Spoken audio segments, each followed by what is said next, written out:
Okay, this is Hideous E doing replay analysis, looking at Quinn top into Cho'Gath in gold 1. So Cho'Gath is he pretty reliably and sometimes pretty quickly can become a pretty immovable object in lane. His passive gives him a lot of sustain. And he has large area of effect abilities that are difficult to, or can be difficult to dodge, and if he lands one, he's often able to follow that up pretty easily and land the rest. Early on, he's pretty easy to bully, as you can see here.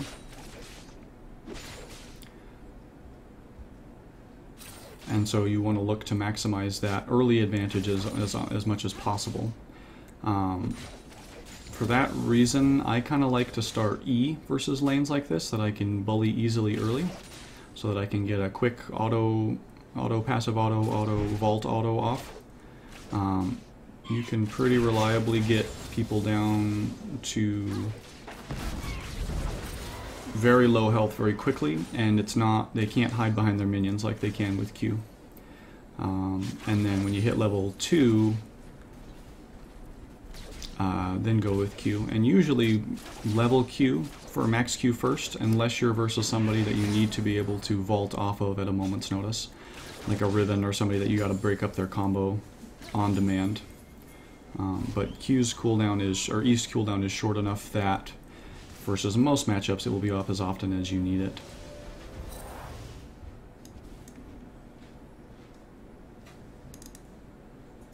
You can certainly start Doran's Blade. It's not a bad item start. I kind of tend to prefer just launching right into an item into my build. So versus a Cho'Gath, I might go Longsword early and then build it into like a Hex Drinker. Or I would go Longsword and build it into a first item Cutlass. I don't really like the Avarice Blade start. It just delays. I mean, it's not a big deal or a major deal. But again, versus Cho'Gath, you only have a pretty short window in which you can really count on being able to bully him. Because as soon as he gets an armor item, or even an AP item, he becomes very difficult to reliably bully. Unless, obviously unless he just makes a mistake or plays it wrong. But if he's smart, he becomes much more difficult to push around. And so when you go an Avarice Blade, that's an item that is a investment in the future. Oh, and they swapped on me. That's kind of funny. And there's nothing wrong with investing in an Avarice Blade for the GP10 and the extra gold that gets you down the road.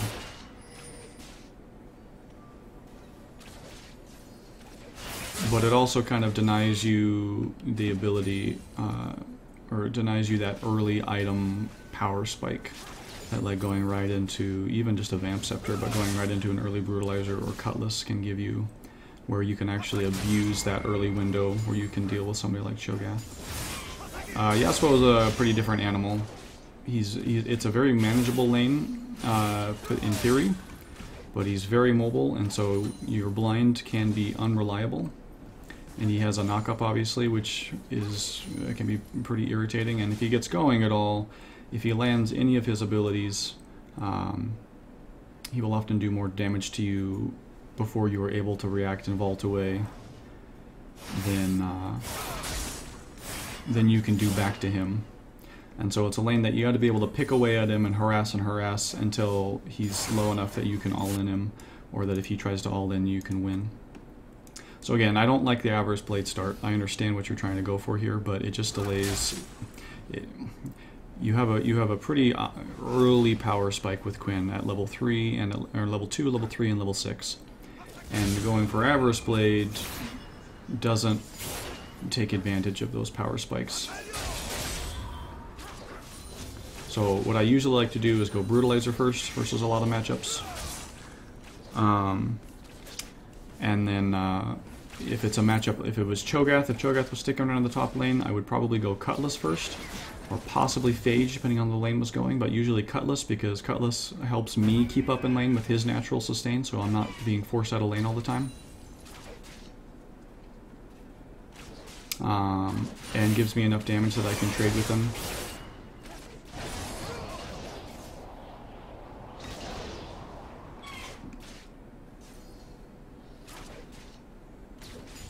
But as soon as you hit 6, you have an immense amount of kill pressure. And so you want to be looking to get your combo down on Yas as often as possible to get him into your lethal range. So you hit him with your blind, don't hesitate with your vault. There you go, good. Okay, back out. Okay, so you got baited into his wall there. So here's what you can do in a situation like that. I'm gonna slow it down. Okay, so you got the CS, here he comes. And you immediately hit him with your blind. So that's good. And then he's running, so you don't need to immediately vault away because he's not sticking around to do more damage to you. So you hit him with your auto attack there. This is still fine. You're still free. He hits you with that. Another auto attack. You immediately vault. So this is all good. And then right there, which is BS because that absolutely did hit him. But somehow the interaction between his wall and the auto attack, he gets the auto attack off. Or he gets the wall up to block the auto. Immediately you got to back off now. Back into here. Because you can't reliably get around his wall because he's too close to his turret. So you got to step back. So immediately be kiting back this way. If he, you've got him low enough now that he's dead to rights. The second your vault comes back up off a cooldown here, he's well within lethal range of your ult combo, or he should be. With the Avarice Blade, you still should be fine because you've got. He's low enough that you're probably going to be doing close to the max damage with your execute, so you're probably at least 150 plus, 24 damage, so about 180 damage, 170 damage on your execute. And then you've got your vault, which does a little bit, 45, 46, and your Q, which will do, another 170, so between 170 plus 170, you've got 340, 380, and that's not counting the auto attacks.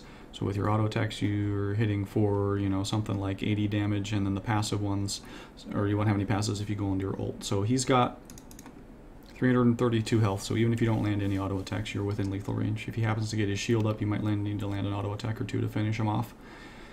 But he's within your lethal range. You need 210 mana to pull off your full damage combo. Ult, E, Q, ult again. And that's your assassination combo, and so your goal is to get people this low and then wait until they're vulnerable to murder them. So you either, since your vault is on cooldown, you just used it and he blocked your auto there, back off, back into the minion wave, and he'll have to make a choice if he wants to stick around or if he wants to try to mess with you. He's going to have to come into your wave and try to deal with you there. So we'll keep going here. So you keep cutting forward, he blocks another auto attack which gives him more flow. And then he's able to dash to you and knock you up and finish the kill. He also kind of wastes his ignite because he didn't need that to finish you off. And then you waste your ult because you're not anticipating how much damage he's going to do. So everything was fine up until he cast his wall, and you got to react faster to that and back off. And back away, anticipate what he's going to do next because he's looking for an opportunity to turn and to jump onto you.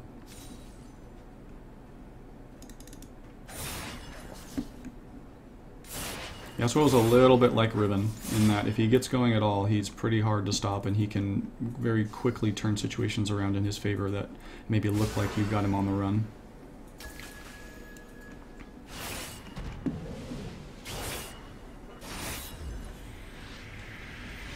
You don't have your ult here, so this was...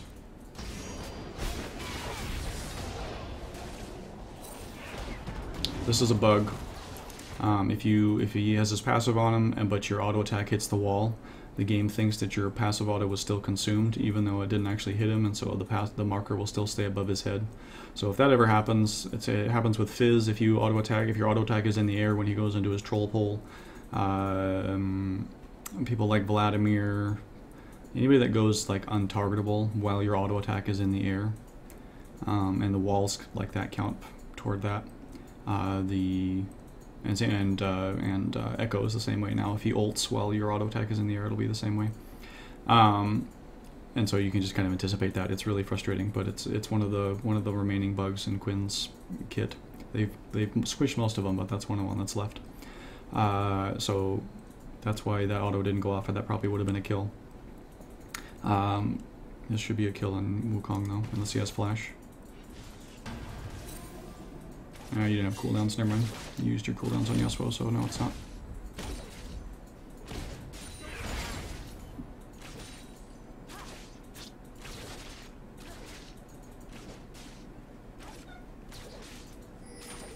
So with an opponent like Yasuo or Riven or any of those ones, unless they have established that they've won the lane already, and so right now Yas has 2 kills, so he is dangerous enough now that it's going to be very hard for you to keep up with him. And so this is the kind of situation where I would go boots and look to prioritize my movement speed so I can be dodging his knockups and sustain, and so that I can be sticking around in lane, because if it comes to a hard trade, you are not going to be able to keep up with him damage for damage just because of the way his kit works. And so you need to be able to look at your maximizing your ability to dodge his abilities and to stick around in lane and be sticky with sustain, so that you can continue to poke him down until he is low enough to actually murder with your ult.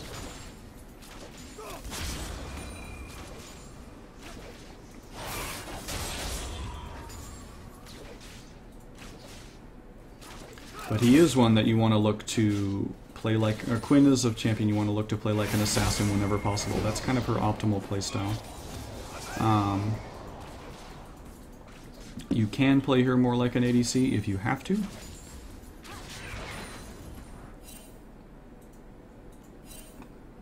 But if you are able to play her more like an assassin that has the option to do a lot of damage from range, or set kills up from range,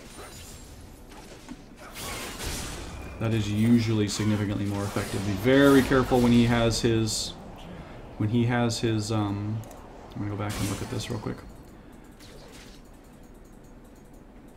Okay, so he's got full float. So one thing you can do is you can try to hit him with a single auto attack to pop his shield, and then go start using your combo, because if you just blind him right now, it's all going to be soaked up by his shield. Like that. Didn't do any damage to him. His shield is gone now, but it didn't do any damage. So you can try to pop it with an auto attack before you actually combo him. I know you're blinding him because it looked like he was going in on you, but you can try to do that versus Yas. But now, I mean, he's got all his cooldowns up, because Yasuo, he always has all his cooldowns up. Other than his ult is sometimes not, but... And so you got to be real careful about being in a minion wave versus someone like Yas, because this is where he thrives. He can dash, dash, dash, dash, dash. So you kind of want to be positioning yourself a little bit outside the wave, so that it's harder for him to do his thing. So you hit him with an auto attack. Hit him with an auto attack, but this is dangerous because a good Yas will be waiting for you to do this, and if he if he times it right, he can knock you up as you vault in, and then you're stuck. So he misses it here, and it throws up the wall. Oh, you got him. Execute. Oh, execute. Oh, you had him. That was a kill. And now his shield was back up, though, and it ate almost all of it. Okay, so you end up with the kill. That's good. You had the kill up here, though. You could have executed, and then one more auto, I think, would have killed him.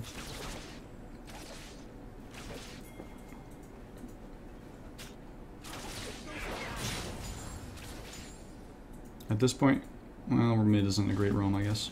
But you can look to be roaming mid as an alternative to shoving the turret.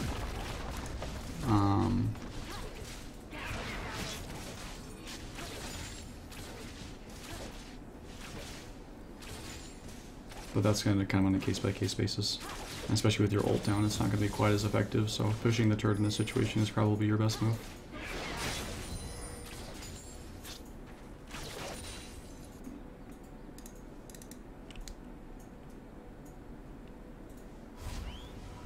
Okay, so I'm guessing you're rushing Ghostblade, and if I remember our conversation earlier, you said you rushed Ghostblade in this game. So, I definitely like a Brutalizer rush, and Ghostblade is a good item on Quinn, but it's not so good on her that it's worth rushing, in my opinion. It's definitely useful. The Brutalizer in particular is useful because the Brutalizer gives you a very early spike of armor pen, cooldown reduction, and just flat AD. It is a wonderful first item for Quinn. She loves all the stats and gives you a really nice early damage spike right about the time that you're getting your ult usually, or right before you're getting your ult. And so it combos very nicely into that power spike when you hit level 6. Like I talked about earlier, the average blade in this game, it didn't inhibit you too much. You were able to still do your thing pretty effectively in this game. But I think you would have probably gotten at least one more kill on Yasuo if you would have gone damage instead of crit, instead of the Avarice Blade.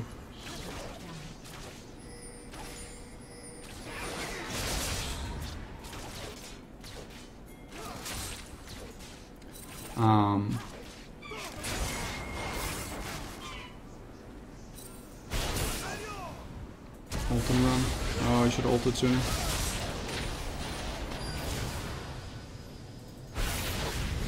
Okay. So, very important on Quinn, you are going to be spending a lot of your time pushed up in lane. It's just kind of the nature of the beast because of how aggressive you tend to need to play in lane as Quinn. I think you were level 9 when you were called, and so that would have been a beautiful time to pick up a ward or upgrade your yellow trinket. Because you are going to be spending a lot of time in this section of the map right here versus most matchups. And so it is critical that you get a ward in this bush and a ward in this bush so that this doesn't happen, because you are not that difficult to gank. You can get away, you have vault, and if you have flash up, you're not like as easy to gank as some other top carries. But for someone like Wukong, it's not hard for him to get on top of you and knock you up, and then of course Yas combos really well with that. So you have got to be warding constantly in these two areas, or you will, or junglers will become your absolute Achilles heel on Quinn.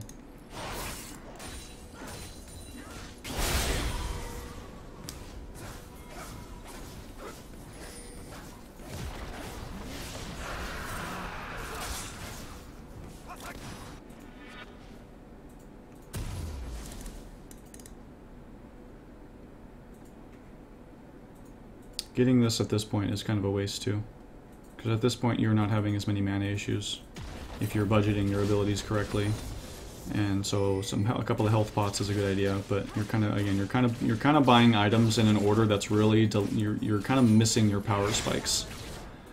So if you can go Brutalizer into Blade of the Ruined King, you have an extremely potent damage combo with your ult, because you can ult.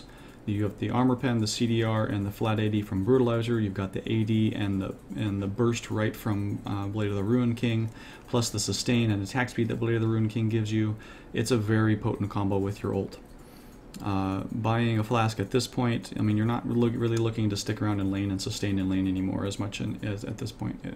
Flask isn't a bad item, but at this point you're going to have to hang on to it for a really long time to make up, you know, for it to make it cost effective, because it costs 345 gold, and if you buy it early and you use that instead of buying potions, then yeah, it can be worth that much gold. But if you buy it now, I mean, like, lane phase is basically over, or it's going to be over in just a minute or two here. You're going to be looking to move into roaming and mid-game, and you want damage and mobility for mid-game, not sustain, really. So getting a potion or two is a really good idea. But I'm also noticing you're still not buying wards, even after getting jumped on by Wukong like that. And I know Wukong is probably not going to be ganking again immediately, but you don't know that, because if he's getting Yasuo fed and keeping you from snowballing at the same time, that's probably one of the most effective ways he can spend his time as a jungler. So, be buying those wards. Upgrade this yellow trinket. This is your friend. Upgrading this is infinitely more better than buying a flask. This will save your life 100 times to this saving your life 10 times. I mean, it's like night and day how much more gold efficient upgrading that trinket would be.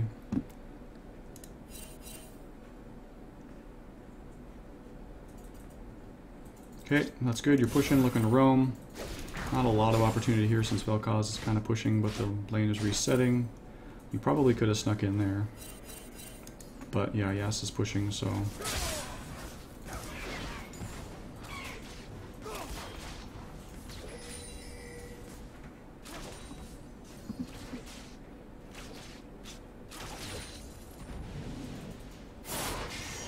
nice.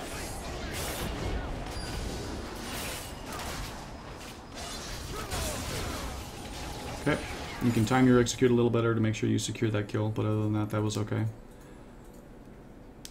I probably would have looked to vault a little sooner to try to slow him down and push him back towards your turret, but it ended up being okay.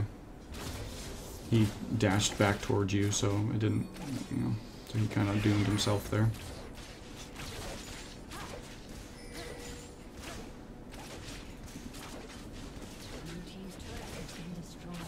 Okay, good work overall.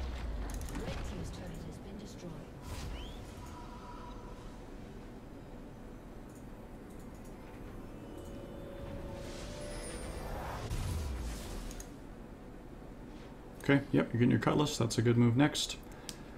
Again, I would have gone Blade of the Rune King before finishing Ghostblade, but I already talked about that.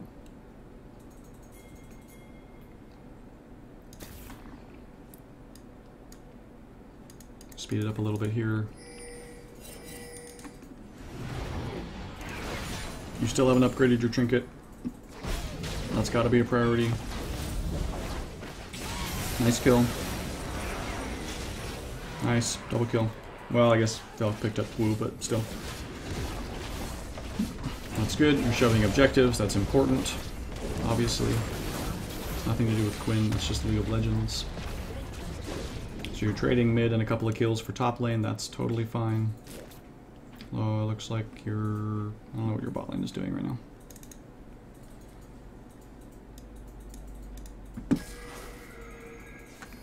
Okay, so right now this is a kill. If you ult, oh, you don't have your ult.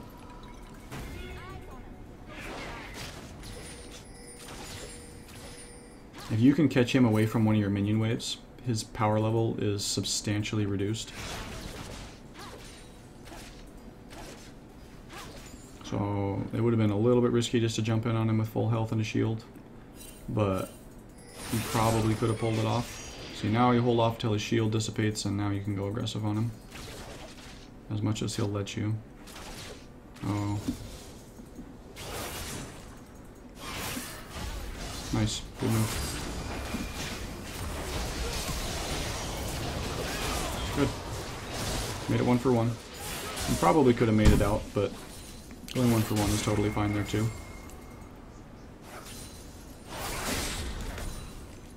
It's a little bit less than ideal, I guess, in that Yasuo will tend to make much better use of kills than just about anyone, and so giving him any kill is less than ideal. But in that situation, you kind of made the best of it.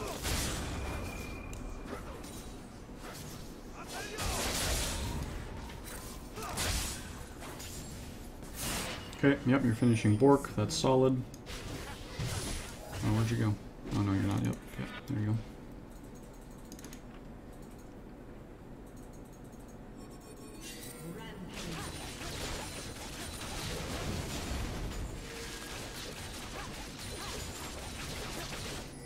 Okay, so I mean, you've got the basic, the basic mechanics of Quinn in lane down. You're a lane bully. You're looking to maximize your damage combo, which is your passive auto, vault, passive auto, and then throw in a Q in there somewhere as well. And if you can get people down low enough, your ult will often be able to finish them off. So that's that's pretty straightforward, and you've got the right idea there. So you're playing that fine. There's lots of little things that you can do to make that smoother, and specific matchups like Yasuo's Wind Wall and Cho'Gath and stuff that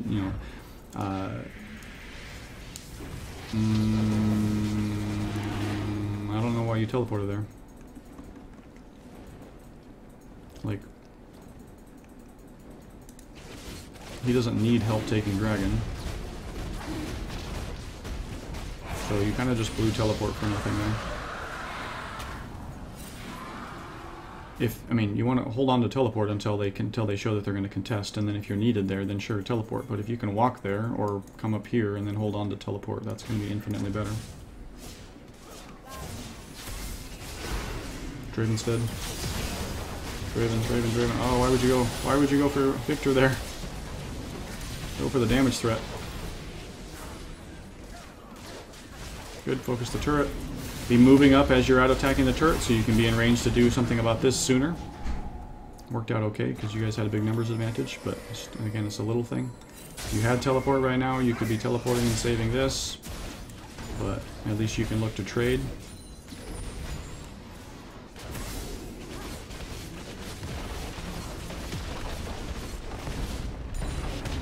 Good.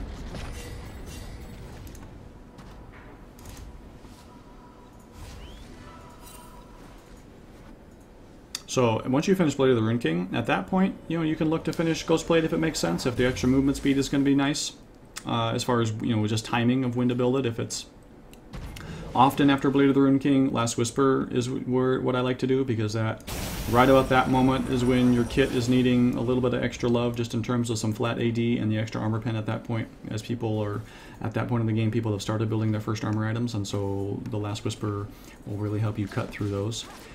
And the Blade of the Ring King doesn't give you a lot of AD. So that Last Whisper can really help your ratios right at that kind of mid-game when they're needing a little bit of love.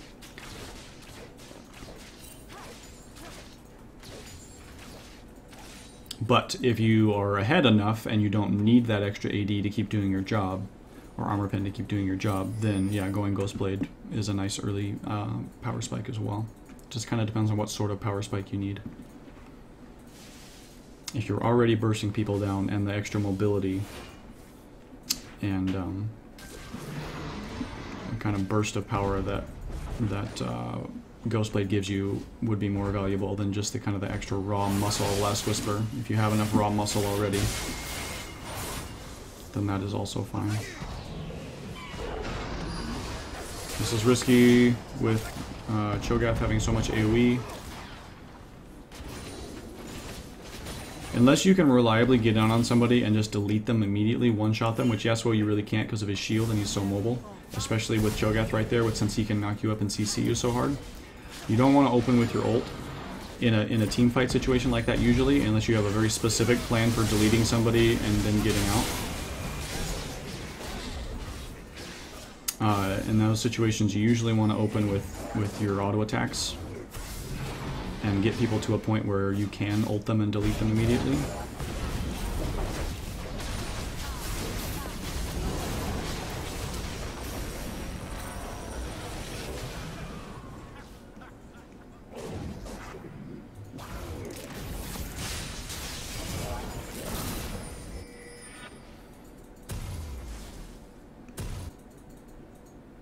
Okay, so you built Merc Treads this game, which I'm looking at their team, and I'm not sure why. So, okay, let's look at their team. So you've got Draven. He doesn't have, I mean, he has a slow, I guess, stand aside, but it's pretty minor. Like, Merc Treads aren't gonna really be the difference between living and dying versus Draven. It's who does the most damage as fast as possible, and Merc Treads aren't gonna really do anything there because it's magic resist, and the tenacity isn't gonna really do much for you. Victor, he does have his stun, so that is certainly something that Merc Treads could be helpful with. But again, if you get caught by Victor's stun, is that extra, I mean, is this really going to save your life? Because the nature of how Victor's stun, you know, in what situations that's usually catching you in, questionable. You know, it's a situation where QSS might save your life because you can hit QSS and immediately be free of CC.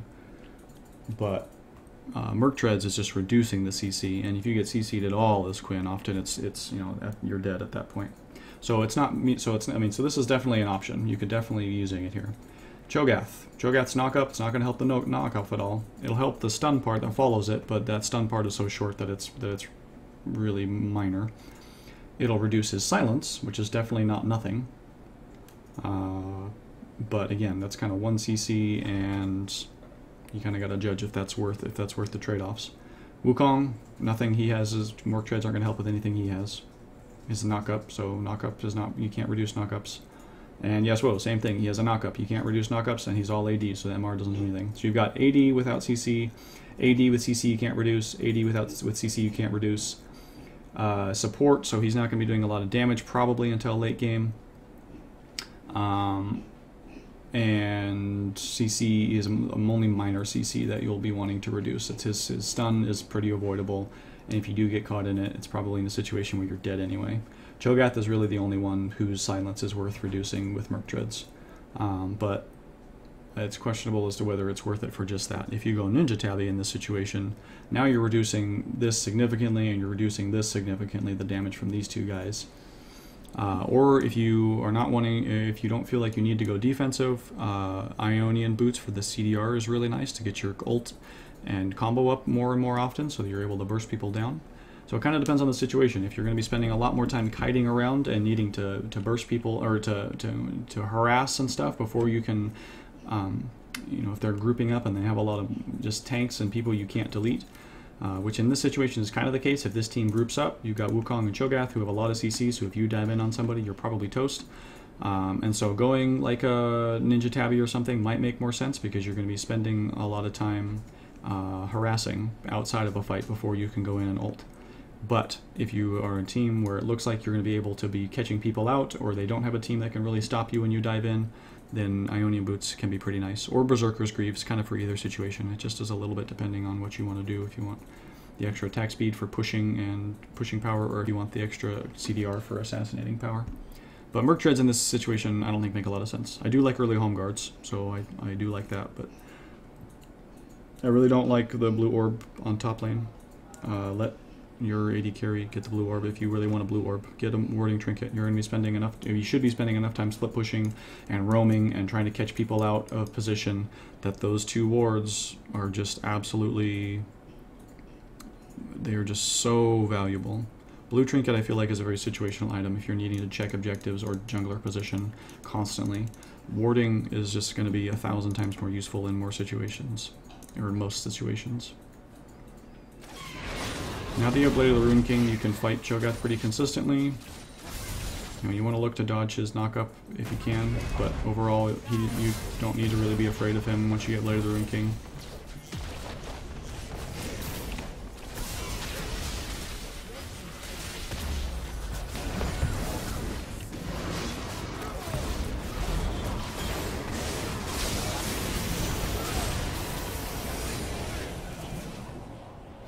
Okay.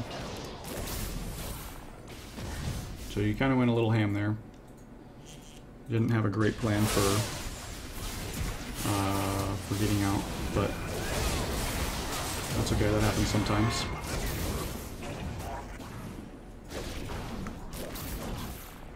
So honestly, versus a team like this, I'm looking at this team and I'm seeing big meathead knockups and thrives in team fights. AOE damage, knockups. Same thing here. Wukong loves a 5v5. His ult is just 5v5. You know, that's what he loves to do, is get into 5v5 and knock people up. Yasuo loves both of them because his ult thrives on both of those knockups, and he will be very strong in a 5v5 because of that. Victor, same thing. He's got an AoE slow and stun. He's got AoE laser, AoE ult. He loves it when people are grouped up. So this Wombo combo is absolutely insane. However, none of these people can 1v1 you, with the possible exception of Wukong, if he lands everything perfectly. But even this, you should be able to run away from him and survive. He shouldn't be able to kill you. You might not be able to kill him, but he can't kill you. So, you know, and Yas has the ability to kill you, but you also have the ability to kill him. This is a skill matchup, unless he's just crazy ahead, which he's not. Or he is ahead now, but he's not so far ahead that you can't deal with him if you play your cards right. So none of these people can reliably 1v1 you, and you do not want to 5v5 with them. So this is a absolutely prime split pushing situation. You want to be looking to split this team up. You have teleport, so you can move around and join a team fight if you really need to, but you want to be looking to split this team up because you do not want to fight them on their terms in 5v5. You do not have the 5v5 that team does. You have a good pick comp, you have some good poke, you do not have a good 5v5, and they have a lot of initiation for those 5v5s. So look to split them up, because if they almost have to send 2 people to deal with you if you are pressuring appropriately. So yeah, in this situation, I'd be looking for Blade of the Rune King, and I'd be looking for to pick up a Shiv to help with wave clear to split. And then again, you need trinkets, you need wards to split.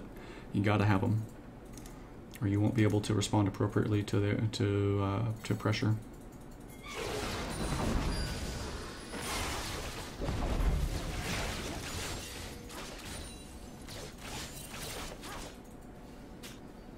Okay, so this is just a decision-making thing. So you catch Cho'Gath here, you are absolutely stronger than him.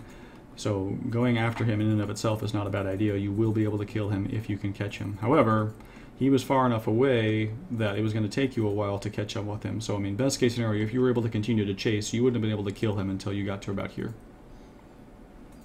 Best case scenario. And so because of that, you end up, you're giving up free gold here, CS here for maybe gold in Cho'Gath.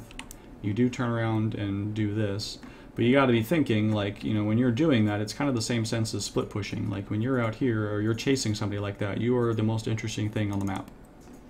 I mean, where else is this team going to go? What else are they needing to respond to right now? Nothing. There's nothing else going on. You are the only interesting thing happening on the map right now. So of course everybody is going to collapse on you, unless you know for a fact that they're all bot lane or all doing dragon or something, and you guys don't have enough vision to determine that appropriately.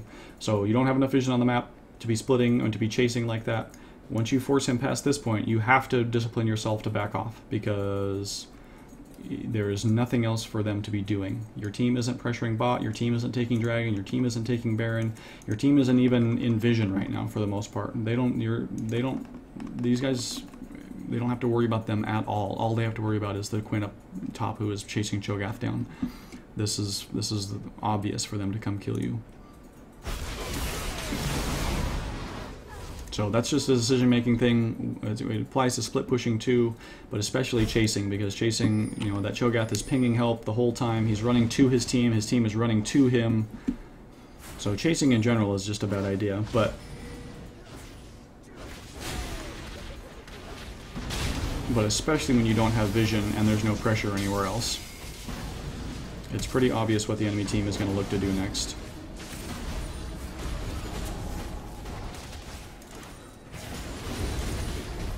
So right now you could go split bot, steal dragon, but you're looking for a 5v5. They do have Wukong the Victor down, so not a 5v5. You're looking to join your team here.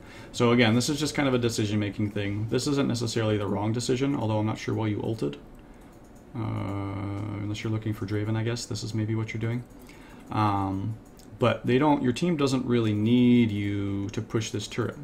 Victor and Wukong are dead. They're all grouped up here, so I mean, like, worst case scenario for your team, they've got Draven, Cho'Gath, and Yasuo, and Draven is almost dead. So they've got Yasuo and Cho'Gath, which is not nothing, but your team should be able to handle a 4v2 long enough to push this turret. They have an 80 carry, they've got range damage, they should be able to pressure this just fine without you. So you teleporting here is kind of redundant. You're not needed here. You probably are needed here, because Cho'Gath isn't top, or excuse me, here. Cho'Gath isn't top, he's pushing mid. Or you could look to teleport here and push this, so you guys are pushing two objectives at once. Like, you being here is just overlap. Your team has this already. They've got it on lockdown. They don't need you to pressure this. Nobody's defending this, and nobody's pressuring this. These are two areas where you could be a lot more useful to your team than where you went.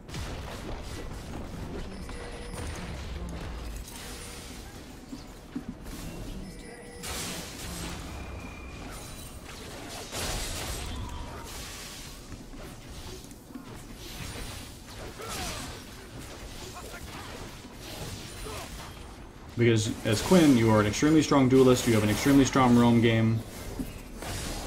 You want to be looking to force 1v1s. And if you are joining team fights constantly, then you are kind of playing to their strength instead of yours. If you're looking for situations where you are catching people out and they have to either 1v1 you or back off until their team can join them, then you're creating pressure for your team. You are maximizing Quinn's strength, which is the duel.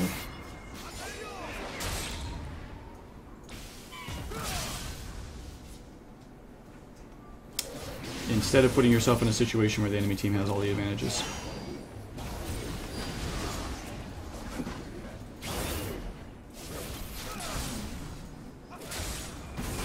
Vault, he's in vault range.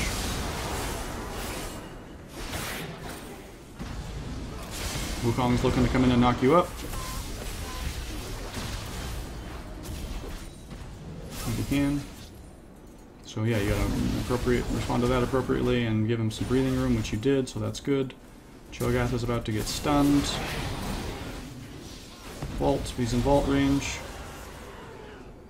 Seems like you're holding onto your vault a lot. Your vault is a knock-up and a slow in addition to proccing your passive. So it is actually a pretty critical little bit of CC in those situations when you're chasing people down. You want to have it defensively if you really need it, but in the situations where you're chasing people like that, don't hesitate to use vault. It's super useful in those situations.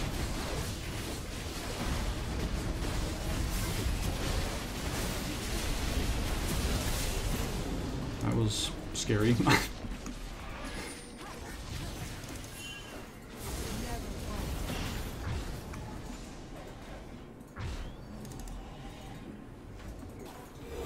You could have obliterated Victor there.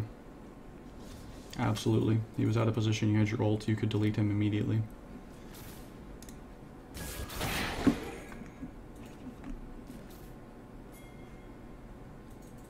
Again, yeah, look to pressure top. Good. Your team is handling this. They're all on this side of the map, so you look to pressure top. Find a place where you are useful, where your set of strengths are the most useful.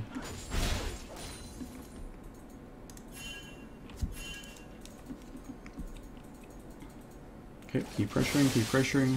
You don't have TP, so you need to let your team know that you do not have TP. Wukong is missing. Keeping an eye on this situation just so you know how things are going as you're pressuring. Wukong is probably looking to teleport in. Udyr is overextending.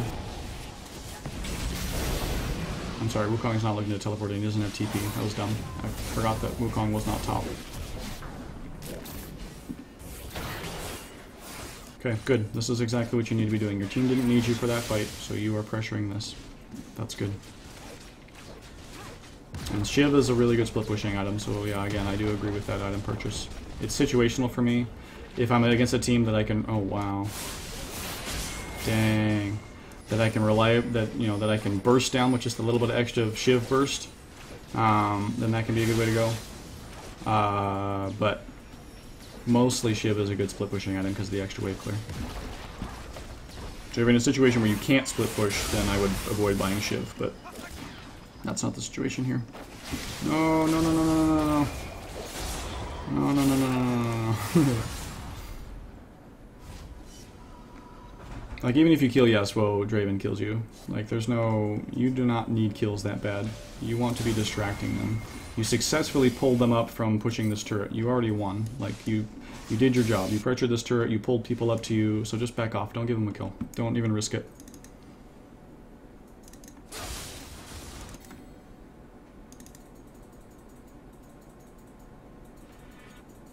Okay, so at this point in the game, I do not mind a BF sword item. I would still go Last Whisper. I think Last Whisper is still going to be infinitely better for you because it is, again, your best...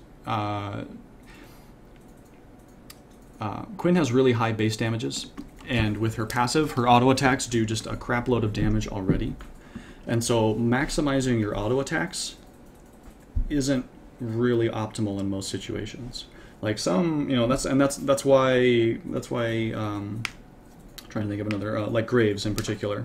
So Graves still builds like a traditional AD carry, but especially back before, you know, back when, I'm trying to think, like BT was the first item that AD carries got. And even today, like Graves thrives on flat AD because he's more of an AP caster or AD caster than a traditional AD carry, and so he loves armor pen and he loves flat AD because most of his damage comes from his abilities, his damage combo, as opposed to someone like Jinx or Caitlyn or something or Draven, where most of their damage comes from their auto attacks.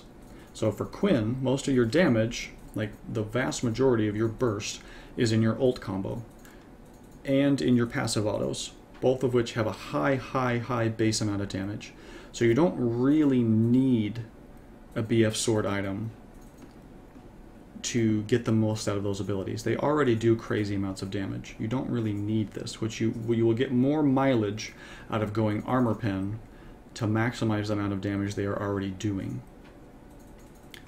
It's a little thing, and it's not a massive difference, but it's a kind of switch in, you know, where you're looking to assassinate people and you're looking to burst people, you know, with a passive and a couple of autos, and then you jump in on them with your ult to finish the deal. And you're looking at CDR and stuff, so you can do that as often as possible.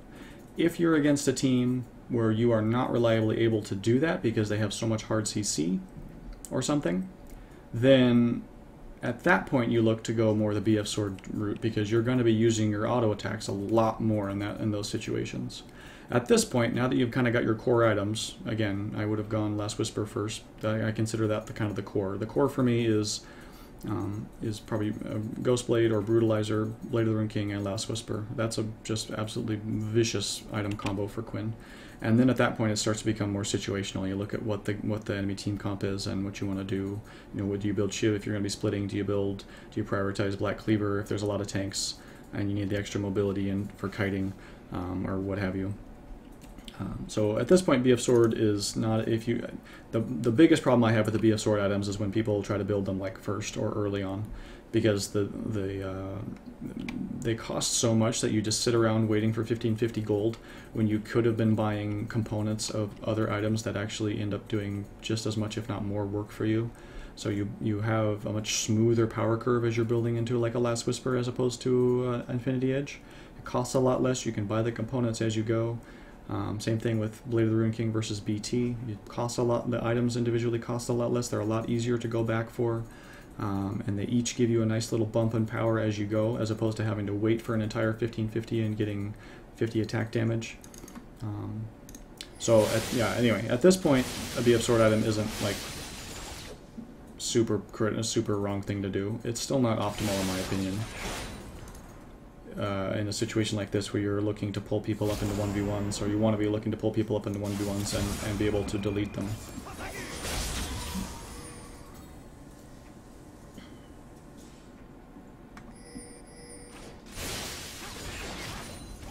So in the League of Tanks, you often are against teams where there's just a lot of beef and a lot of CC, and it's going to take, you have to whittle people down from a lot of health and armor and stuff before you can ult them.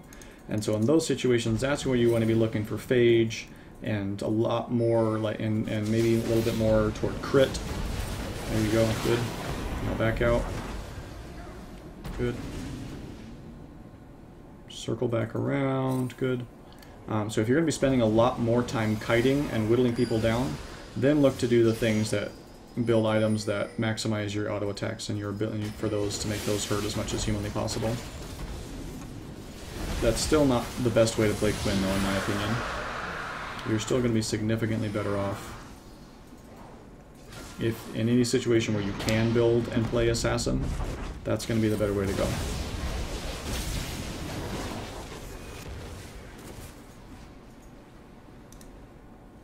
Because if you're just going to play AD carry style, then honestly even like Vayne is better at that. Flashball, flashball, flashball. Good, there you go. Good. You could kill Draven now. Maybe not. That'd be iffy. You probably could though, with your blind. If you landed your blind.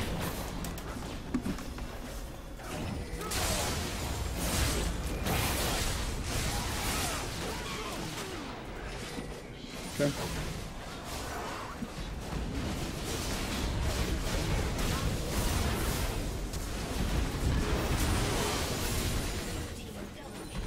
Okay, good. Okay, I'm going to speed up through this chunk of the game.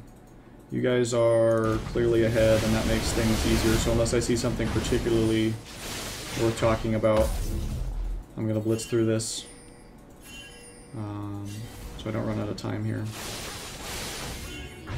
Okay, no, keep splitting in that situation. Keep splitting in that situation. You're putting yourself in a position here where you are not maximizing your strengths. Good, and now you're dead. So it's not that you're not effective at all in team fights, it's that you're not nearly as effective as you would be by shoving this. Because by shoving this, you're forcing somebody to come deal with you. So you're evening the odds for your team just by providing pressure in one of those lanes. If your team is being forced to fall back, or if they start losing, then maybe you consider coming back and and providing more support that way. But providing constant pressure here, they have to send two people to deal with you basically. And so if they want to stop you, if you can push fast enough, then you create a 4v3 for your team in mid by split pushing. And when the enemy team is all distracted by trying to fight this, then that's the ideal time to look to split push. Okay, speeding up again. Plus you have teleport. Like worst case scenario, you can be at a team fight in 4 seconds. Okay. You do not want to ult versus Cho'Gath until you can finish him off. I'm not sure if you were ulting to try to fight Cho'Gath or if you're just ulting for the movement speed. But you really want to stay in range for him versus somebody like Cho'Gath until you can finish him off. Because again, you're not looking to assassinate Cho'Gath, you're looking to proc Blade of the Rune King and your passive as often as possible, while staying out of range of his abilities and his ability to ult you and hit you with his autos. Somebody like Draven, you can ult in immediately or after like the opening salvo of a passive auto or something to kill him. but because you can get Draven down to, or Yasuo down to almost no health immediately with your ult. But with Cho'Gath, you're not going to get him down low. You're going to get him down to like, you know, 2/3 health maybe with your full ult combo, and then you're, you know, and then you're kind of stuck next to him auto attacking him. And your auto attacks are faster in ranged form or in Valor form, but you're also in melee range, and you're not being able to take advantage of your passive.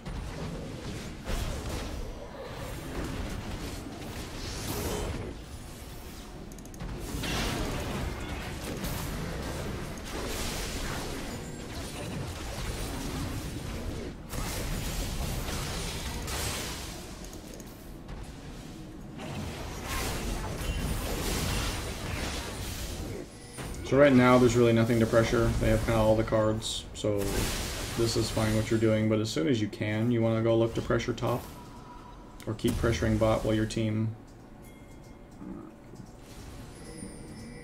Yeah, until this kind of situation where you guys can group up and get something important.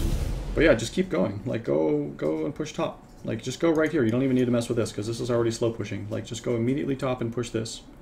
Create pressure. Force a couple of these guys to stop pushing. Don't let them just freely push this lane.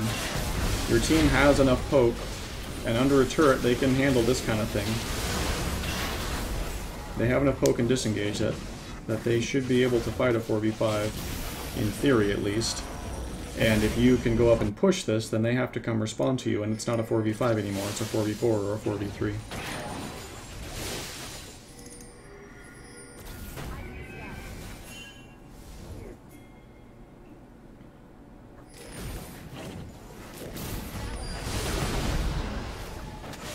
Good. Beautiful.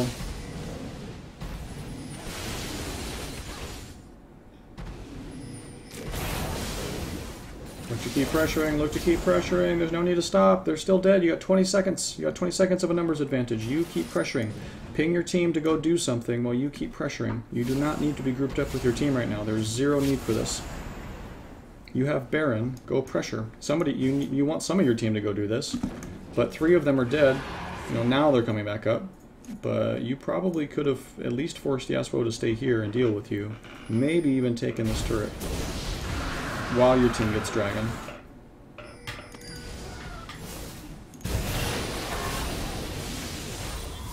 So I like that you're thinking objectives. You clearly are thinking objectives. You are looking to assassinate people with your ult combo. You've got a lot of the right ideas, but there's ways to maximize and get even more out of these situations than you are currently doing. There's ways for you to you know, to look at the situation and say, does my team have this? Can I go do something else while they do this? And a lot of the times the answer will be yes, because you usually add significantly more pressure by being elsewhere than by being in a team fight.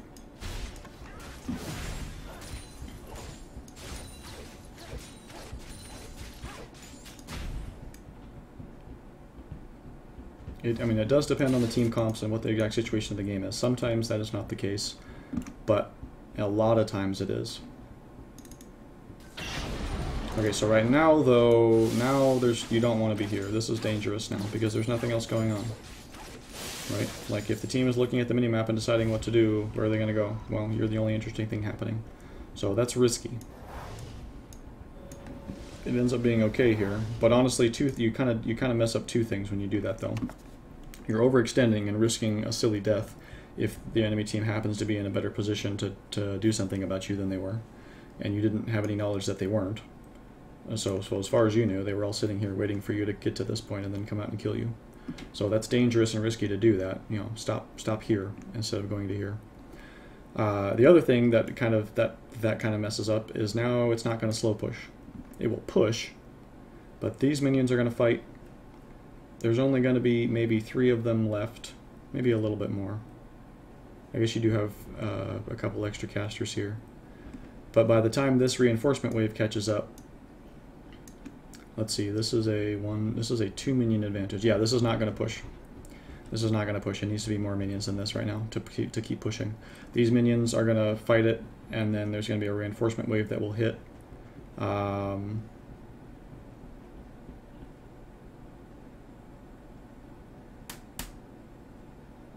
trying to do my math in my head here. I might be wrong on this. Anyway, regardless, it's either not going to push or it's not going to push very hard. Because by the time this wave catches up, this is kind of, you know, by the time it hits this turret, it's not going to be very big. That's kind of what I'm trying to say. You want it to be a big minion wave if you're going to set up a slow push.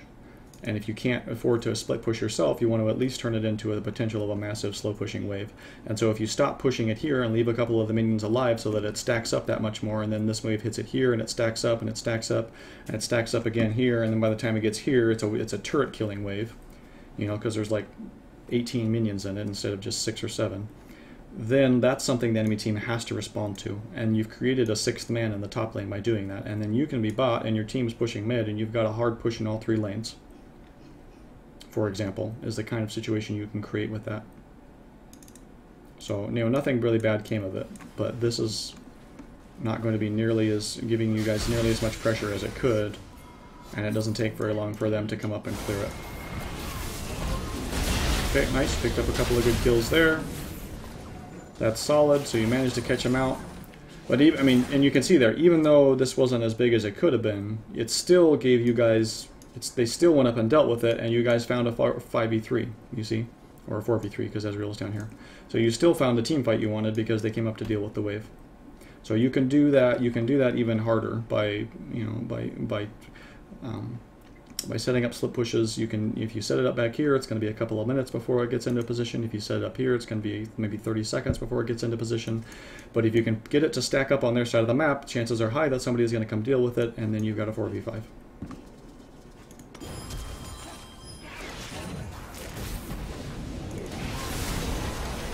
Okay, this is pretty straightforward now. I think this is the end of the game. Yeah. Okay. So, overall,